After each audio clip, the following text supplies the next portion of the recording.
Hello बच्चों, कैसे हैं आप लोग। मैं आपको बताऊंगा कि एसएसटी में जो आपका हिस्ट्री जो आपका बुक नहीं है, उसमें मैं चैप्टर 2 यानी भारत में राष्ट्रवाद उसी लेसन का ये देख लीजिए। मैं लिख दे रहा हूँ।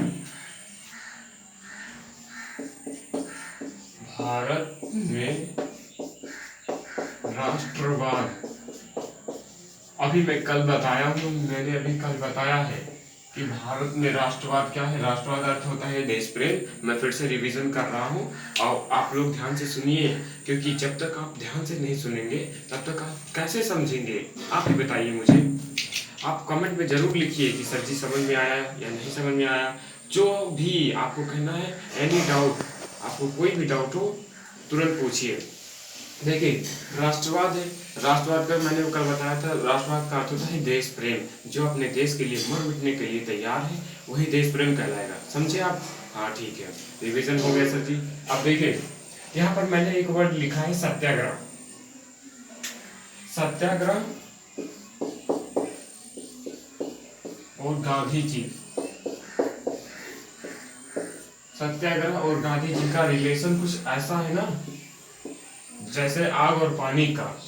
जैसे आग और पानी का, कैसे बताते हैं। देखिए, जो गांधी जी है ना, जिनका देखिए 2 अक्टूबर 1869 में जो जिन गांधी जी का जन्म हुआ था। गांधी जी कहाँ गए थे? गांधी जी पहले अमीर घर के थे। उस समय जब भारत आजाद नहीं हुआ था तब गांधी जी ठाकुर के बेटे थे। ठाकुर मतलब उनके पास करीबन 200-250 बीघा खेत था। तो उस हिसाब से वो ठाकुर के यानी उनके पास बहुत पैसा था। वो कहाँ गए थे? साउथ कोरिया, साउथ अफ्रीका मतलब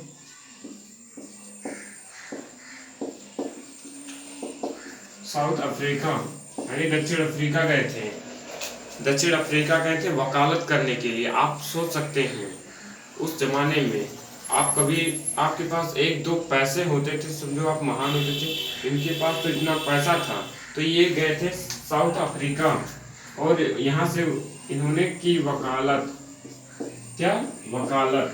और जब ये वकालत करके यहाँ अपने भारत देश में आए ना, और इन्होंने, मैं आपको एक और, इंग्लैंड के, जो इंग्लैंड है ना, ये दिख रहा है, इसे इंग्लैंड ब्रिटेन भी कहा जाता है। इंग्लैंड, इंग्लैंड ये ब्रिटेन लिखा नहीं है। इसमें इन्होंने क्या किया था, इनका संविधान पढ़ लिए थे। इतना गांधी जी मतलब बुद्धिशाली थे। और इन्होंने जब इनका पढ़ा ये संविधान, तो इन्होंने कहा, गांधी जी ने पढ़ लिया इनका संविधान। अब आते हैं मेन टॉपिक पे। तो आई होप आप लोगों को इतना समझ में आया होगा कि साउथ अफ्रीका और ये भारत में कब आई, ये देख लीजिए।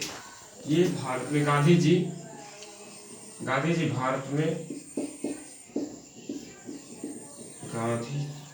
में कब आए?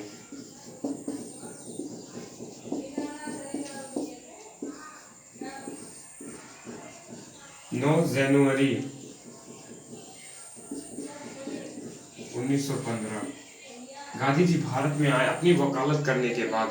जब वहाँ साउथ अफ्रीका से ये वकालत कर चुके थे, इनकी मतलब डिलीट उन्हें मान्यता प्राप्त हो गई थी, तब ये आए थे भारत में कि कहा।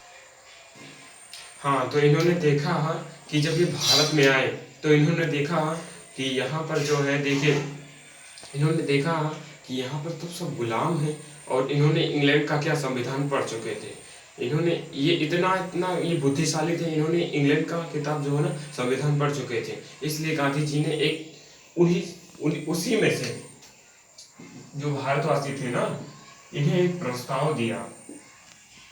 और इन्होंने कहा, यदि आपको आज़ाद होना है तो मेरी एक सिद्धांत का यानी एक नियम का पालन करना होगा। तो उन्होंने कहा क्या? देखिए, जैसे देखिए, गांधी जी ने कहा सत्याग्रह। अब वहाँ सब जो बैठे थे उन्होंने क्या, वो गांव वाले बैठे थे, तो उन्होंने कहा ये सत्याग्रह क्या है? तो उन्होंने बताया कि यदि, गांधी जी ने कहा कि यदि आपके ऊपर कोई अत्याचार कर रहा है या अत्याचार करेगा, तो आपसे ऊपर देखिए, यदि आपके ऊपर अत्याचार कोई कर रहा है तो आप उसे लड़ने के लिए हथियार उठाने की जरूरत नहीं है। आप लोगों को इकट्ठा करिए। इकट्ठा करने के बाद उससे हिंसक तरीके से नहीं, हिंसक मतलब होता है हथियार के जरिए, हिंसक मतलब होता है हथियार के जरिए। और जो अहिंसा होता है ना, वो जो अहिंसा होता है ना, अहिंसा वो इकट्ठा करके अपनी बातों को मनवाना। और ये जो इंग्लैंड का कानून है ना, इंग्लैंड के कानून में ये राइट अधिकार है, इंग्लैंड के कानून में ये अधिकार है कि आप कोई भी किसी के खिलाफ बात कर सकते हैं, लेकिन अहिंसा के द्वारा आप करेंगे तो आपको कोई कुछ नहीं बोल सकता। और गांधी जी ने यही इसका फायदा उठाया, गांधी जी ने यही इसका फायदा उठाया। और इसीलिए यहाँ पर भारतवासियों को समझाया कि आप सत्याग्रह कीजिए। और सत्याग्रह का अर्थ आप लोगों को इतना समझ गए। अब मैं इसे अपनी परिभाषा के हिसाब से बता देता हूँ कि आपको जो आपका ये आता है ना कापी में, आपको कैसे लिखना है। तो देखिए, अभी मैं आपको दिखा देता हूँ कि कैसे आपको लिखना होगा। देखिए, ध्यानपूर्वक वाली ये बात है, मैं आपको बता दे रहा हूँ। देखिए, जैसे मैं लिखूंगा आप लोग वैसे समझिए, क्योंकि मेरे पास भी इतना टाइम नहीं है और आपके पास इतना टाइम नहीं है। देखिए, मैं बोल दे रहा हूँ, आप लोग लिख लीजिए। गांधी जी ने, बोल दे रहा हूँ, आप लोग लिख लीजिए। गांधी जी ने आंदोलन का एक नया तरीका अपनाया जिसका नाम था सत्याग्रह। सत्याग्रह का सिद्धांत है ना, गांधी जी ने कहते हैं, सत्याग्रह का सिद्धांत कहता है यदि आपके ऊपर कोई अत्याचार कर रहा है तो उससे लड़ने के लिए ताकत की जरूरत नहीं होती। गांधी जी का मानना था कि अहिंसा के द्वारा कोई भी जंग आप जीत सकते हैं। और यही सब उन्होंने पालन किया। अब मैं आपको बताना चाहता हूँ चंपारण। और ये जो है ना, ये आधार, ये इसी सत्याग्रह जो आप लोग यहाँ पर देखिए,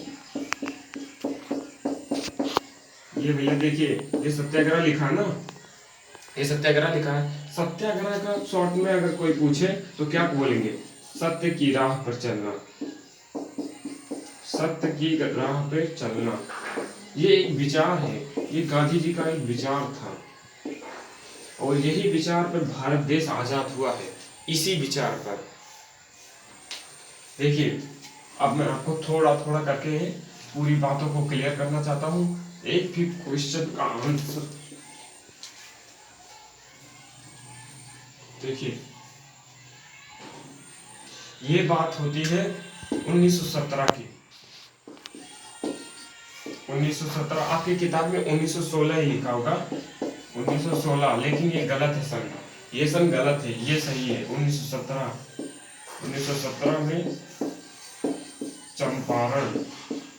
चंपारण एक जगह है ना भैया, किसान आंदोलन।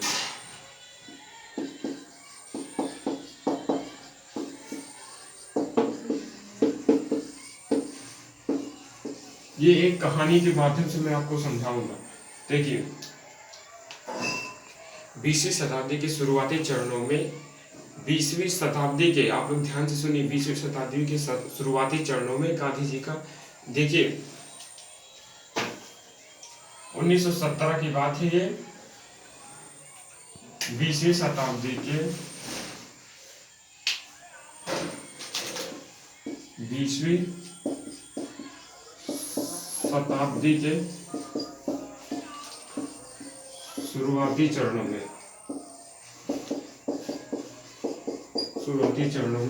चंपारण के किसानों का आंदोलन हुआ, जिसकी गूंज पूरे भारत में हुई, उत्तर बिहार में। देखिए, इसमें चंपारण एक जिला होता है, जिसमें आप लोग देखते हैं कि चंपारण एक जिला होता है, ये बिहार से सटा होता है। ये बिहार का मान लीजिए मैप है, तो ये उत्तर बिहार है। और यहाँ पर एक चंपारण जिला है, मैं आपको बता देना चाहता हूँ। ये चंपारण है, ये क्या है, ये चंपारण, ये उत्तर बिहार है, उत्तर बिहार।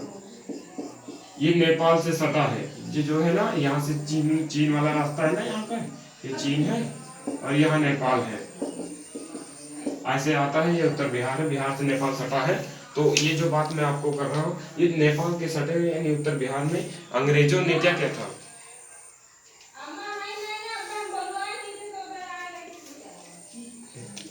रुको एक जिला होता है और इस जिले में जानते हैं अंग्रेज लोगों ने क्या किया था। अंग्रेज लोग थे ना बहुत चतुर है। ये देखिए पहली बात हमारे लोगों को देखिए, पहली बात तो ये उन्होंने क्या किया, अंग्रेजों ने हमें हमें हमें को गुलाम बनाया। दूसरी बात हम ही से टैक्स लिए और तीसरी बात हमारे ही सामान दूसरे देश में बेचकर ज़्यादा कमाते थे। और चौथी बात ये है कि वो हम ही पर अपने युद्ध में हम ही को ही ले जा रहे थे। जब प्रथम विश्व युद्ध हुआ था ना, हम ही को ले जा रहे थे। तो अब यही धीरे धीरे चिंगारी आग में बदलती जा रही। और उधर से गांधी जी ने कह दिया कि सत्याग्रह शुरुआत कीजिए। और यहीं से देखिए मैं यहाँ पर लिखा हूँ, देखिए तीन कठिया प्रणाली। तीन कठिया प्रणाली क्या है? तीन कठिया एक प्रणाली होती है। देखिए चंपारण जिले में, एक उत्तर बिहार में चंपारण जिला पड़ता है, वहां पर ना अंग्रेज जो होते हैं ना, वे कहते हैं कि मान लीजिए तो आप लोग देखते हैं कि मान लीजिए आप तीन कठिया प्रणाली क्या है। तीन कठिया प्रणाली वो होता है ना, आपका खेत है, मान लीजिए अंग्रेज जो होते हैं, ये अंग्रेज हैं, देखिए चित्र के माध्यम से समझिए।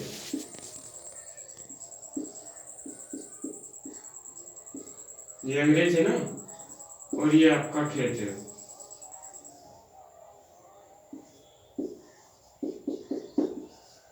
और ये भारत है, भारत के आदमी है।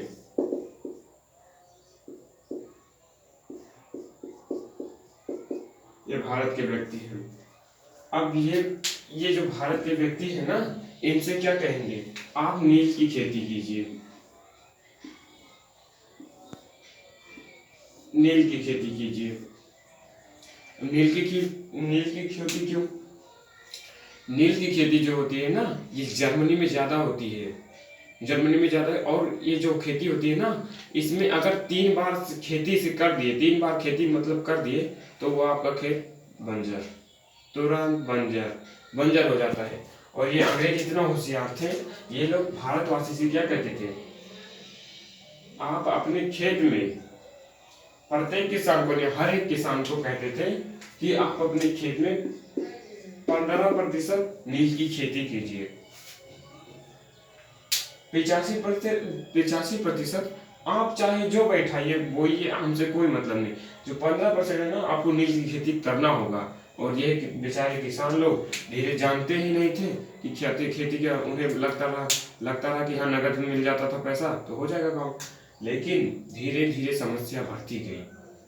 क्यों बढ़ती गई? क्योंकि जब एक बार किसान ने बैठाया, उसका अच्छा हुआ, पैसा तो मिल गया, दूसरे बार और जब तीसरे बार वही जगह पे बैठाया तो क्या पता चला कि अब वहाँ खेती होगी कि नहीं। अब धीरे धीरे किसान जान गए इनके बातों को। तब गांधी जी को क्या किए, गांधी जी को इन्होंने बुलाया। भारत के किसान गांधी जी को बुलाए, गांधी जी को।